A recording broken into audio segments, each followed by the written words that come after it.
Hello everyone, एक बार फिर से मिशन ज्ञान के ऑनलाइन प्लेटफॉर्म पर आप सभी का हार्दिक स्वागत है, अभिनंदन है। मैं दिनेश चौधरी। पिछली जो क्लास थी उसमें अपन ने दूध और खीस के बारे में पढ़ा तथा दूध से बने विभिन्न उत्पादों के बारे में चर्चा कर ली थी। आज की जो क्लास है, आज की क्लास में अपन पशुपालन से संबंधित विभिन्न योजनाओं के बारे में और विभिन्न प्रकार के विकास कार्यक्रमों के बारे में अपन चर्चा करेंगे, ताकि अपन किस प्रकार से पशुपालन के उत्पादों को बढ़ाया जा सकता है इसके बारे में अपन चर्चा करेंगे। तो जो भी अपने साथी है उन सभी साथियों को आप शेयर कर दीजिएगा, ताकि वो सारे साथी जुड़ सके और क्लास का आनंद ले सके। उसके बाद अपन क्लास को कंटिन्यू कर देते हैं। ओके, तो चलिएगा, आज अपन बात करते हैं पशुपालन से संबंधित विभिन्न योजनाएं। ऐसी योजनाओं के बारे में अपन चर्चा करेंगे जिससे अपन दूध उत्पादन को बढ़ा सकते हैं या फिर पशुओं से प्राप्त होने वाले उत्पादों में वृद्धि कर सकते हैं। तो देखिएगा, अपन बात करते हैं सबसे पहले पशुपालन से संबंधित विभिन्न योजनाओं की बात करते हैं और विकास कार्यक्रमों की अपन बात करें तो पहली आती है सघन पशु विकास योजना। पहली योजना कौन सी आती है? सघन पशु विकास योजना। इस योजना में क्या किया जाता है? देखो, सबसे इंपॉर्टेंट है कुछ नहीं। सघन का मतलब क्या होता है? एक साथ बहुत ज्यादा। सघन का मतलब क्या हो जाता है? बहुत ही ज्यादा। पशु विकास योजना, तो इसमें क्या किया जाता है भैया? इस योजना में 1 लाख प्रजनन योग्य मादा पशुओं को चुना जाता है और उनके जिनके नियंत्रित प्रजनन, संतुलित आहार तथा रोग नियंत्रण की पूर्ण सुविधा दी जाती है। कहने का मतलब यूं मान लीजिएगा, कोई खूब सारे पशु है, उनमें से 1 लाख ऐसे प्रजनन योग्य मादा पशुओं को चुना जाता है, उनमें नियंत्रित प्रजनन करवाया जाता है, नियंत्रित पशु आहार दिया जाता है और नियंत्रित उनमें रोगों का नियंत्रण किया जाता है।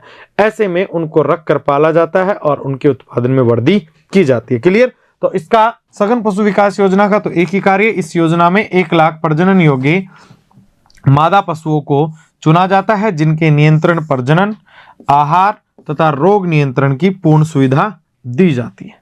क्लियर? ये कार्य इसमें किया जाता है। अब दूसरी बात कर लेते हैं कि अपन भैया दूसरी योजना है उन्नत नस्ल के विदेशी सांडों से संकरण। कहने का मतलब ये है कि भैया अपनी जो देसी गायें हैं, देसी गायों की बात करें तो उनका उत्पादन काफी ज्यादा कम है। विदेशी गायों की अपेक्षा अगर अपन बात कर लेते हैं तो देसी गायों का उत्पादन बहुत ही कम होता है। तो अपन उसके उत्पादन बढ़ाने के लिए अपन क्या कर सकते हैं कि जो विदेशी सांड है, जो बुल है, टीजर अपन बात कर लेते हैं, तो जो बुल है उस बुल का प्रयोग किसके लिए कर लेते हैं? अपन देसी गायों के संकरण के लिए कर लेते हैं और उनका संकरण करवा देते हैं। अब उनका संकरण करवा देंगे तो जो विदेशी सांड था उसके लक्षण कहाँ आ जाएंगे? उस संतति में आ जाएंगे और जो विकसित संतति होगी वो संतति क्या होगी? अच्छे उत्पादन गुणों वाली होगी। क्लियर? तो ये कार्य भी अपन कर सकते हैं। तो इसमें अपन क्या करेंगे भैया? विदेशी सांडों से देसी गायों का संकरण करवा देंगे, जिससे उत्पन्न जो संतति होगी उसके उत्पादन में क्या हो जाएगी? वृद्धि हो जाएगी। तो 2 योजनाएं तो अपन ये अपना सकते हैं। तीसरी योजना की मैं बात करता हूं, देखिएगा, कृत्रिम गर्भाधान। कृत्रिम गर्भाधान, आर्टिफिशियल इंसेमिनेशन, मैंने आपको बताया था कि इसमें अपन क्या करते हैं भैया? उसमें तो अपन विदेशी सांडों का प्रयोग कर रहे थे। इसमें अपन क्या कर रहे हैं? यहाँ पे विदेशी सांडों की केवल वीर्य का प्रयोग कर रहे हैं, सीमन का प्रयोग कर रहे हैं, यहाँ सांडों का प्रयोग नहीं कर रहे हैं। मतलब बुल रहित अपन क्या कर रहे हैं? प्रजनन की क्रिया करवा रहे हैं एक विशेष पिचकारी के द्वारा। जो मादा पशु का गर्भाशय है उसमें वीर्य का सेचन किया जाता है और ये क्रिया आप अच्छी तरीके से देख रहे हो। आपको पहले भी ये क्रिया बता दी गई है। इसमें देखो, ये जो विधि है वो है रेक्टो वेजाइनल विधि। कौन सी है? रेक्टो वेजाइनल विधि। रेक्टो वेजाइनल मेथड के द्वारा ये क्या किया जा रहा है भैया? पशु, जो मादा पशु है उसमें गर्भाशय में वीर्य का क्या किया जा रहा है? पिचकारी की सहायता से वीर्य छोड़ा जा रहा है। देखो, एक हाथ इसमें, तो ये जो पहला हाथ है ये तो गुदा में होता है और दूसरा हाथ किसमें होता है भैया? पशु की योनि के द्वारा गर्भाशय तक पहुंच जाता है और पिचकारी की सहायता से वीर्य को अंदर छोड़ दिया जाता है। क्लियर? इसमें क्या किया जाता है? विदेशी सांडों का वीर्य प्रयोग किया जाता है। देखो, अपन अगर सामान्यतः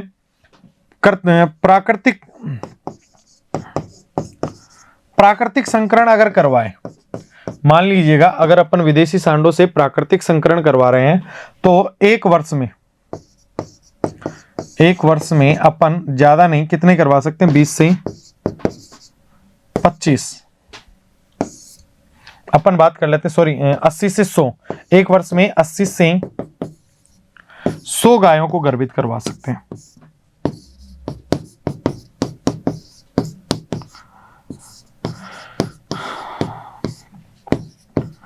अगर आप विदेशी सांडों का अगर नेचुरल उसमें रिप्रोडक्टिव सिस्टम में आप प्रयोग कर रहे हो, नेचुरल अगर आप प्रजनन की क्रिया करवा रहे हो, प्राकृतिक प्रजनन की क्रिया करवा रहे हो, तो आप एक सांड के द्वारा 80 से 100 गायों को गर्भित करवा सकते हो। लेकिन अगर आप आर्टिफिशियल इंसेमिनेशन यूज करते हो, अगर आप कृत्रिम गर्भाधान यूज करते हो, तो आप एक वर्ष में एक सांड से लगभग 1000 से 2000 गायों को गर्भित करवाया जा सकता है। कहने का मतलब यह है कि भैया अगर आप आर्टिफिशियल इंसेमिनेशन का यूज कर रहे हो, तो आप एक ही सांड के द्वारा एक वर्ष में लगभग 1000 से 2000 गायों को गर्भित कर सकते हो। लेकिन अगर आप नेचुरल इंसेमिनेशन की क्रिया करते हो, या प्राकृतिक प्रजनन की क्रिया करते हो, या संकरण की क्रिया करते हो, तो आप उसमें तो एक वर्ष में एक सांड के द्वारा केवल 80 से 100 गायों को ही गर्भित कर पाओगे। क्लियर? तो ये विधि सबसे अच्छी विधि है जिसके द्वारा अपन क्या कर सकते हैं, पशुओं को गर्भित करवाया जा सकता है। मैंने पहले भी आपको बता दिया था। गाय भैंस में तो इसकी रेक्टोवेजाइनल विधि काम में ली जाती है, जबकि भेड़ बकरी में वेजाइनल स्पेकुलम मेथड काम में लिया जाता है। ये पहले अपन ने चर्चा कर ली है। अब देखिएगा आगे अपन और चर्चा करते हैं इसके आगे। अब आ जाता है भ्रूण स्थानांतरण तकनीक, embryo transplant technology. Embryo transplant technology क्या है कि भैया इसमें क्या किया जाता है, दूसरी गाय से भ्रूण निकालकर दूसरी गाय में रख दिया जाता है। भ्रूण एक स्थान से दूसरे, स्थानांतरण मतलब दूसरी जगह पर रख दिया जाता है। वही टेक्निक क्या होगी, भ्रूण स्थानांतरण टेक्निक। देखो इसमें मेनली होता क्या है, जैसे अपने कोई भी गाय है, अच्छी उत्पादन या गुणवत्ता वाली गाय है, उस गाय में क्या करेंगे अपन, अंडों को फर्टाइल करवाएंगे। जो अंडे हैं उनको क्या करवाएंगे भैया, निषेचित करवाएंगे। अब उस गाय में ये तो है ना कि एक ही अंडा निषेचित होता है, अंडे तो सारे निषेचित हो जाते हैं, लेकिन उनमें से विकसित एक ही हो पाता है। अब वो जो निषेचित अंडे हैं, उन निषेचित अंडों को अपन मान लीजिएगा कोई भी आवारा पशु घूम रहा है, आवारा जो मादा पशु है उसके गर्भाशय में उन अंडाशय को या भ्रूण को रख दिया जाता है। अब वहां पे रख देंगे तो वहां पे क्या हो जाएगा, वहां से उसको पोषण मिल जाएगा। उससे जो दूसरी गाय थी, जो आवारा गाय थी या जो प्रजनन योग्य नहीं थी, उससे उसको क्या मिल जाएगा, पोषण मिल जाएगा। और पोषण मिल जाएगा तो भैया अच्छी तरीके से अपन बता सकते हैं कि वो पशु क्या हो जाएगा। अपन नॉर्मली अगर पशु प्रजनन की क्रिया करें तो एक वर्ष में एक गाय से अपन एक ही बछड़ा प्राप्त कर सकते हैं। लेकिन अपन एम्ब्रियो ट्रांसप्लांट टेक्नोलॉजी अगर यूज करते हैं तो एक ही गाय से अपन एक वर्ष में अगर बात करें तो 20 से 25 बच्चे प्राप्त किए जा सकते हैं। क्लियर? तो अच्छी टेक्नोलॉजी है। ठीक है, इस तकनीक में 12 से 18 महीने में एक उन्नत नस्ल की गाय से 25 बच्चे प्राप्त किए जा सकते हैं। ये कहोगे गुरुजी एक ही मां के पेट से तो कैसे निकलेगा, नहीं, उसमें क्या हो गया, जो निषेचित अंडे हैं उनको उसके गर्भाशय से निकालकर कहां डाल दिए जाते हैं, दूसरी जो आवारा प्रजनन योग्य पशु नहीं है उनके गर्भाशय में डाल दिए जाते हैं, और उनको वहां पे पोषण मिलता रहता है और वहां से अपन बच्चे प्राप्त कर लेते हैं। क्लियर? जबकि सामान्य प्रजनन विधि से एक बच्चा प्राप्त किया जा सकता है। ओके, देखिएगा अब आपको मैं इसको डायग्राम में अच्छे तरीके से दिखा देता हूं। ये देखिए, ये क्या है भैया, एक अच्छे गुणों वाली गाय है।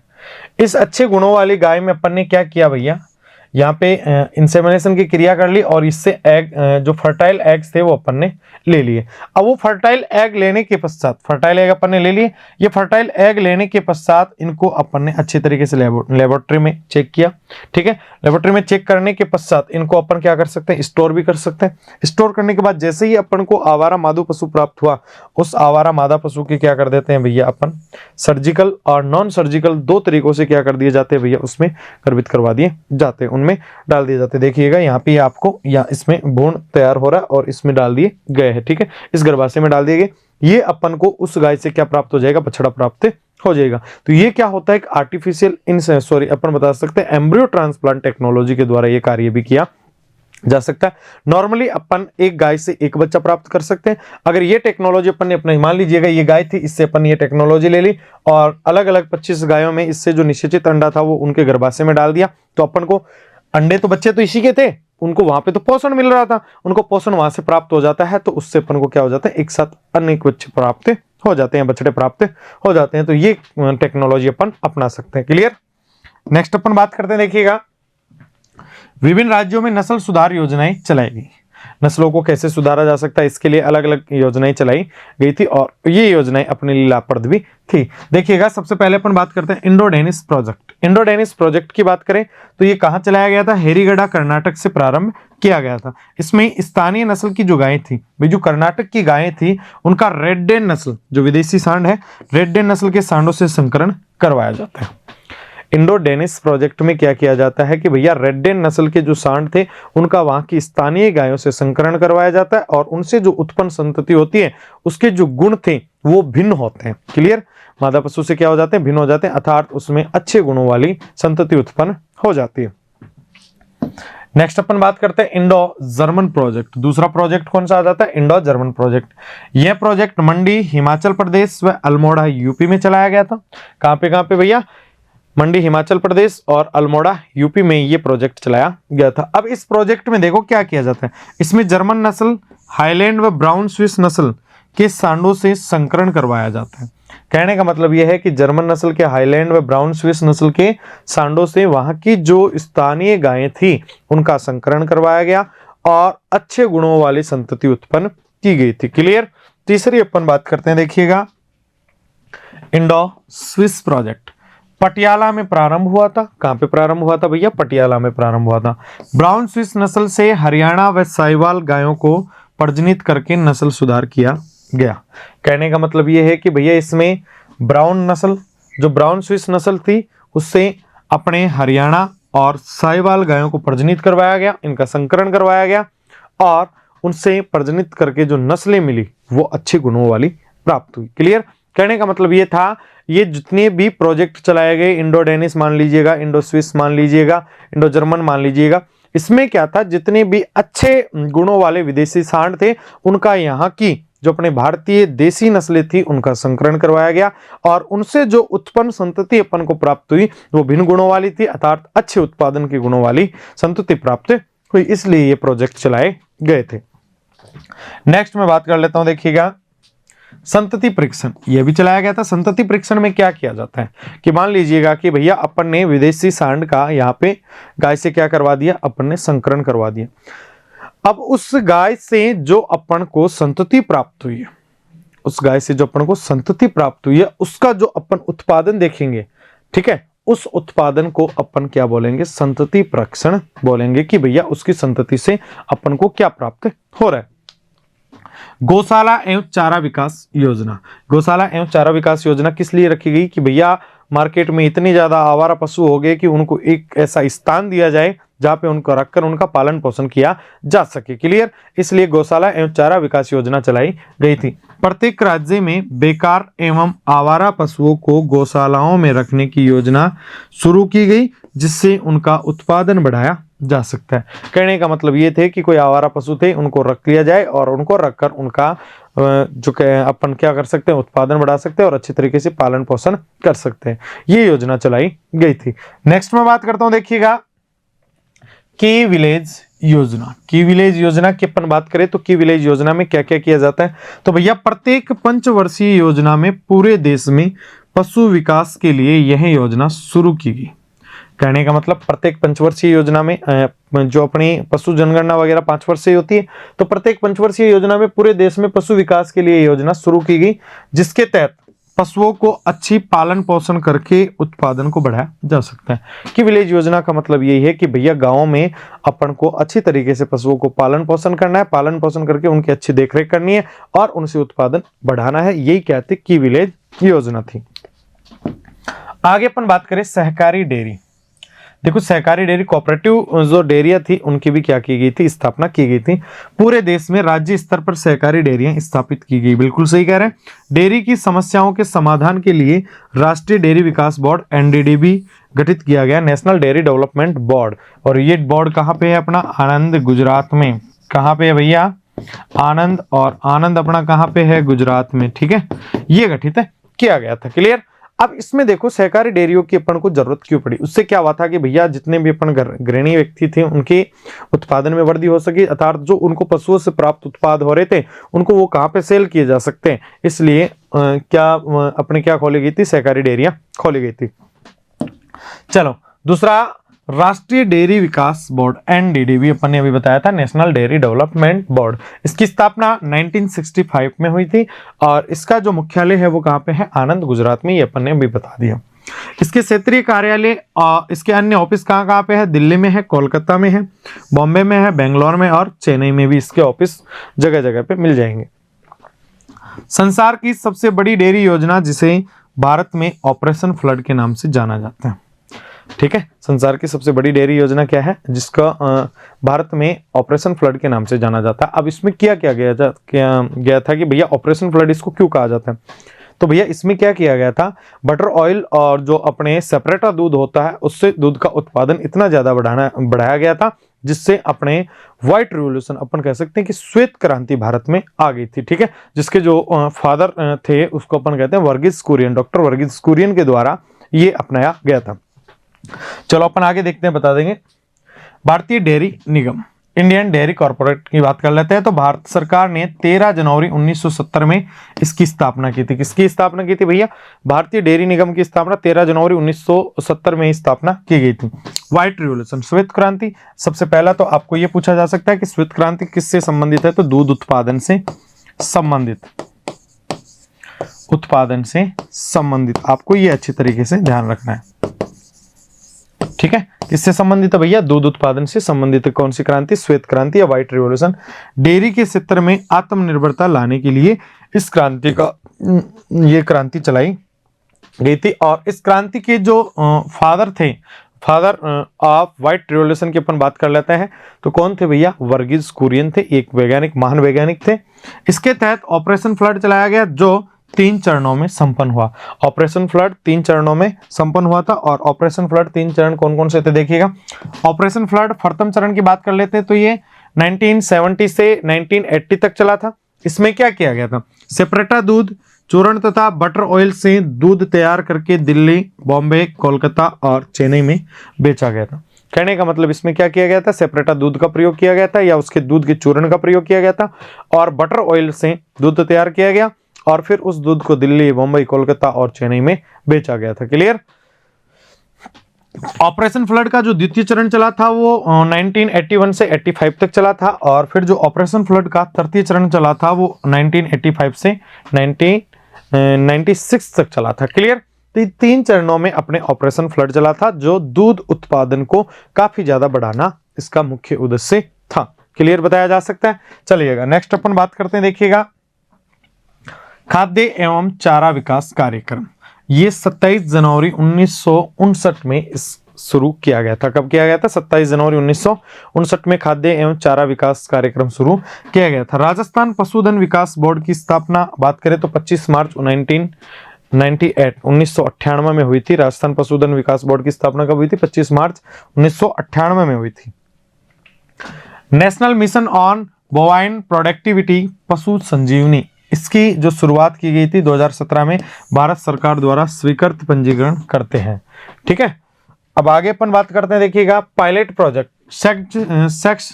सेक्स्ड सीमेन से कृत्रिम गर्भाधान।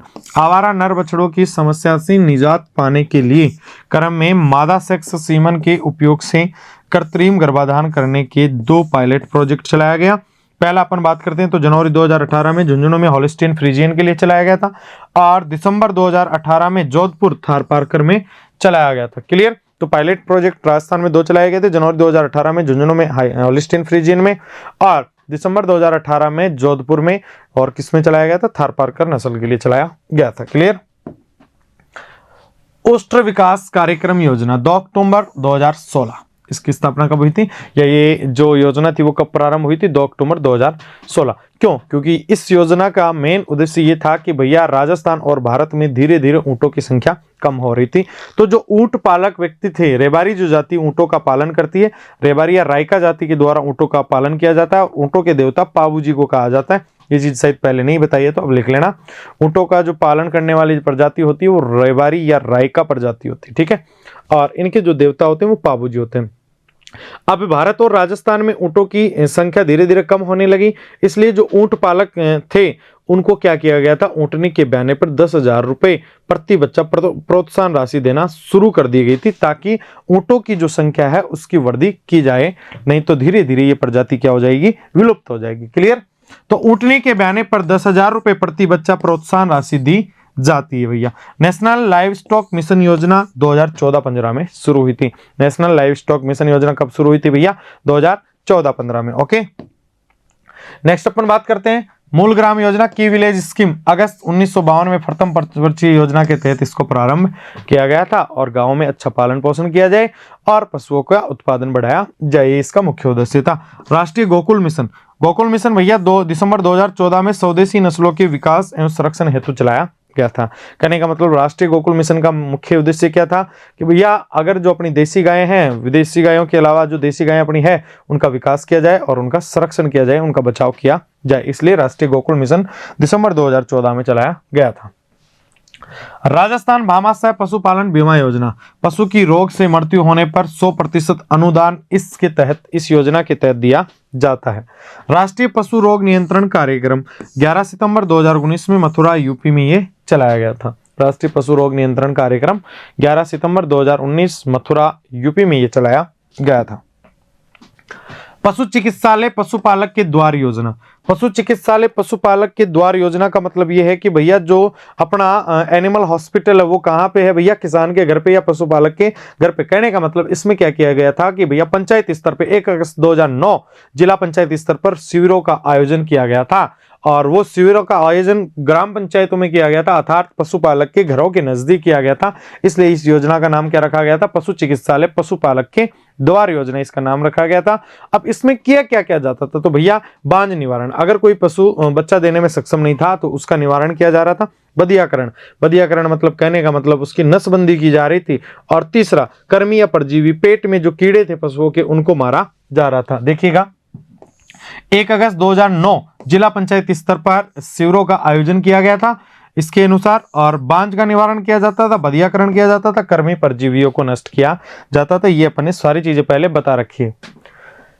कृषि उत्पाद और पशुधन विपणन अधिनियम 2017 में लागू हुआ था। कृषि उत्पाद और पशुधन विपणन अधिनियम है जो 2017 में लागू हुआ था। फिर आगे है राजस्थान राज्य डेयरी विकास निगम। ठीक है, राजस्थान राज्य डेयरी निगम की अपन बात कर लेते हैं, विकास निगम की बात कर लेते हैं। तो 31 मार्च 1975 में इसकी स्थापना की गई थी। क्लियर, बताया जा सकता है अच्छी तरीके से। ई पशु आहट पोर्टल का शुभारंभ 26 नवंबर 2016 को किया गया था। ई पशु आहट पोर्टल का शुभारंभ कब किया गया था, 26 नवंबर 2016 को। अब इसमें क्या किया जाता है, गायों के स्वदेशी नस्लों के प्रजनकों और किसानों को जोड़ने के लिए ये कार्य किया गया था, और आनुवंशिक योग्यता के साथ रोग मुक्त जर्मप्लाज की उपलब्धता भी इसका मुख्य कार्य होता था। नेक्स्ट अपन बात करते हैं किसान रेल योजना। 1 फरवरी 2020 को ये योजना चलाई गई थी। भारतीय रेलवे निजी सार्वजनिक साझेदारी पीपीपी के माध्यम से प्रारंभ की गई। इसका मुख्य उद्देश्य क्या था कि भैया, इसका मुख्य उद्देश्य ये था कि किसान जो अपने उत्पादन जो उत्पादित कर रहा है, मान लीजिएगा दूध वगैरह, मान लीजिएगा सब्जियां वगैरह मान लीजिएगा, तो उनको सिटी तक पहुंचाने का या शहर तक पहुंचाने का जो जल्दी कार्य किया जा सकता है वो किसान रेल योजना के द्वारा किया जा सकता है। जल्दी खराब होने वाले फल सब्जियां जैसे उत्पाद दूध मांस मछली के परिवहन के लिए शीत भंडारण किसान रेल चलाई गई थी। छोटे किसानों को देश भर में खराब होने वाले सामानों की आपूर्ति में मदद करना इसका मुख्य उद्देश्य था किसान रेल योजना का। ओके, किसान कृषि उड़ान योजना, ये 1 फरवरी 2020 को शुरू हुई थी। प्रारंभ में नागरिक उड्डयन मंत्रालय द्वारा इसका शुभारंभ किया गया था। किसानों की फसलों को समय से मंडी पहुंचाकर उन्हें उचित मूल्य प्रदान करना इसका मुख्य उद्देश्य था। किसका भैया, किसान उड़ान योजना का, किसान कृषि उड़ान योजना का मुख्य उद्देश्य था। जल्दी खराब होने वाले पदार्थ जैसे मांस दूध मछली के लिए सहज राष्ट्रीय शीत आपूर्ति श्रृंखला का निर्माण करना। राष्ट्रव्यापी कृत्रिम गर्भाधान कार्यक्रम, ये कब चला था भैया, 15 सितंबर 2019 में इसकी शुरुआत की गई थी। राष्ट्रव्यापी कृत्रिम गर्भाधान कार्यक्रम की शुरुआत की गई थी। Dairy processing and infrastructure development fund DIDF योजना सितंबर 2017 में शुरू हुई थी। आपको इतना ही पूछा जाएगा, आपको इससे ज्यादा कुछ पूछा नहीं जाएगा, तो आपको ये डेट वगैरह जरूर अच्छे से याद रखनी है भैया। ठीक है, 2017-18 से 2028-29 के मध्य 10,800 करोड़ रुपए निर्धारित किए गए थे। किसके लिए भैया? Dairy processing and infrastructure development fund योजना। कहने का मतलब, इसका मतलब ये है कि भैया आप जो उत्पाद आपको प्राप्त हो रहे हैं उनको लंबे समय तक आप कैसे सही रख सकते हो, और आप ऐसा इंफ्रास्ट्रक्चर डेवलप कीजिएगा ताकि आप उत्पादन में और ज्यादा बढ़ावा दे सकते हो। क्लियर? तो इसके लिए 2017-18 से लेकर 28-29 के मध्य 10,881 करोड़ रुपए निर्धारित किए गए कि इतनी लागत के अनुसार ये कार्य किया जाएगा। उद्देश्य, डेयरी सेक्टर में मूलभूत संरचना सुविधाएं सर्जन करना। कहने का मतलब डेयरी के सेक्टर में सारी सुविधाएं इसके द्वारा उपलब्ध करवाई जाएगी। क्रियान्वयन एजेंसी इसका कौन कौन कार्य कर रही है? एनडीडीबी और एनसीडीसी, ठीक है, नेशनल कॉर्पोरेटिव डेवलपमेंट कॉर्पोरेशन, ठीक है, ये इसके लिए कार्य कर रही है। ओके, बताया जा सकता है। प्रयोजक एजेंसी कौन सी है? नाबार्ड, NABARD,